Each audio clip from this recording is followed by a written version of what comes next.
Thank you to Jeff Swartz for dedicating this Dvar Torah in memory of his great-grandparents, Zev ben Halevi and Hilela bat Delilah. May their memories continue to be a blessing for you and your family. Days before he died, Representative John Lewis wrote a letter to our country, which he wanted published the day of his funeral. As he lay dying, knowing he was approaching his end, knowing he would not be able to guide and teach and fight for change any longer, he found a way to keep sharing his message in his absence. The letter, published as an op-ed in the New York Times, recounts his awakening to racial injustice as a teenager and the first time he heard Dr. Martin Luther King on the radio. He reminds us to study history because humanity has been involved in this soul-wrenching existential struggle for a very long time. He connects his own experiences to the drive he sees in young people today, and he charges all of us to keep moving forward, pushing for something better. He writes, "The truth does not change, and that is why the answers worked out long ago can help you find solutions to the challenges of our time." There's something prescient about this piece being published this week when we read Parashat Va'etchanan. Though Moses began his retelling of the people's story last week, this week is when he truly gets to work in earnest. Like Representative Lewis, who also served his people for over 40 years, Moshe is giving a speech to the people about their past and their future, knowing he won't be there to guide them once they cross the Jordan. Moshe talks about their past as a youthful nation of newly freed people in the wilderness, about the profound spiritual encounters they had, and about their battles and the punishment suffered by those who crossed God. Like Representative Lewis, he urges them not to forget the lessons of the past as they make their way without him into the future. He connects his instructions to their personal experiences. 3 times he says some variation of Einechem Horaot, which you saw with your own eyes. Some of our commentators say that things they saw were so profound, it was reminiscent of the moment when, at the foot of Mount Sinai, they saw thunder and they heard lightning. These experiences were so significant that they aren't just memories. They are etched into the souls of the Israelites themselves. This emphasis on seeing, on having been physically present in particular moments, suggests that Moshe knows he's speaking to a generation of people who would need to be teachers, expert witnesses who could testify to those who missed these turning points. He knows that what he saw, and he knows that these people to whom he was speaking also saw it themselves. But the next generation wouldn't have that first-hand experience, and the generations after that wouldn't even have the first-hand witnesses to talk to and to learn from. Moshe also invokes the language of lev 7 times in this parasha. While we typically translate lev as heart, in this case it probably means mind.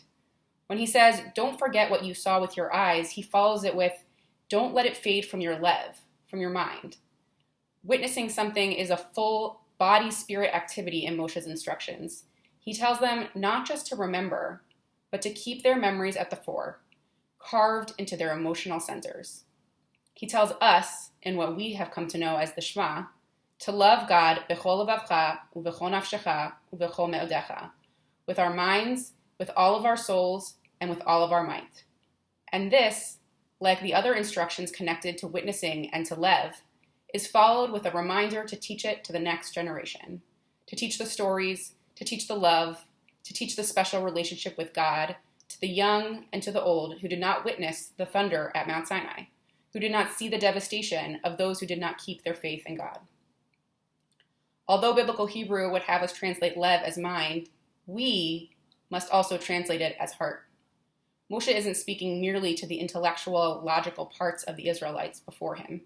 He's also speaking to their morals, to their ethics, to their lev. He repeatedly implores them to be faithful to God and to God's ways, not veering from the Torah that has been presented to them. He asks them not only to remember what happened before their own eyes, but to do hayashar v'hatov be'enei Adonai, what is just and good before God's eyes. These ethical admonitions are the fundamental elements that will yield a good life. It's striking that Representative Lewis, too, summons the lev as the source of wisdom and moral direction in his absence. "Though I may not be here with you," he writes, "I urge you to answer the highest calling of your heart and stand up for what you truly believe." He and Moshe both feel they have set us up for success with the lessons they have taught us, with the hearts they have nurtured and cultivated within us. If we can stay true to those lessons, we can hold on to them as we move forward, as the world changes, as we change, as we instruct the next generation. Moshe led the people through the wilderness from Egypt. For more than 40 years, he served as the main source of directions and the only one in regular communication with God.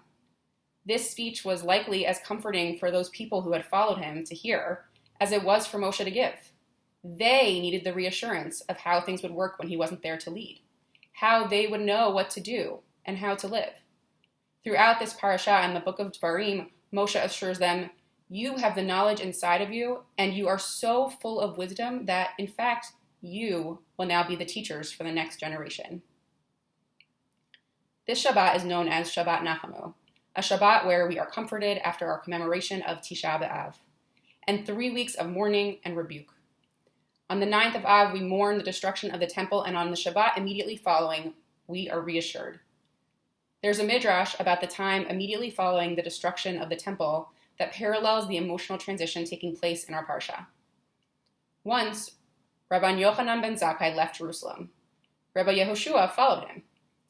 Rabbi Yehoshua saw the temple destroyed, and he lamented, "Woe to us, for this is destroyed, the place where all of Israel's sins are forgotten and forgiven." Rabbi Yehoshua saw the destruction with his own eyes and could not see past this loss.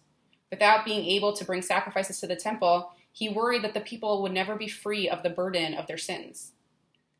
The Midrash continues with Rabbi Yochanan's response to Rabbi Yehoshua. "My child, don't be distressed. We have a form of atonement just like the sacrifices in the temple. What is it? Acts of kindness. As it says in Psalms, 'For I desire kindness, not a well-being offering.'" Instead of lament, Rabbi Yochanan offers a solution that comes from the heart and from approaching one another with love. In their own distinct but similar ways, Moshe and Representative Lewis remind us that, as Representative Lewis said, humanity has been involved in this soul-wrenching existential struggle for a very long time. They each offer us a way to grow into ourselves and this deeply human struggle with heart and with love. They each remind us of our obligations to do right by each other and by God, and to share our experiences with the people who come after us, so that they will learn from the lessons we live and will know how to model for the generations that come. Shabbat Shalom.